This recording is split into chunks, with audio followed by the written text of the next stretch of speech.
तथागत भगवान गौतम बुद्ध म्हणाले होते की मी मार्गदाता आहे, मोक्षदाता नाही. म्हणजेच जर तुम्ही माझी पूजा अर्चा केली तर मी प्रसन्न होईल व तुमच्या जीवनामध्ये सुख, समाधान व आनंद आणेल असे होणार नाही. कारण मी देव किंवा देवदूत नाही, मात्र मी जो मार्ग दाखवला आहे त्या मार्गाने तुम्ही जर आपले जीवन व्यतीत केले तर तुमचे जीवन हे सुखी, समाधानी व आनंदी होईल व तुम्ही प्रगतीच्या दिशेने वाटचाल कराल.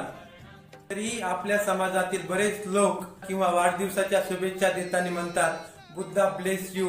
मी तथागताच्या चरणी प्रार्थना करतो किंवा तथागताकडे याचना करतो.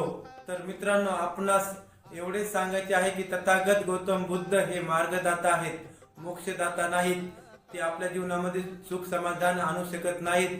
तर त्यांनी दाखवलेला मार्गच आपल्या जीवनामध्ये सुख, समाधान व आनंद आणू शकतो. म्हणून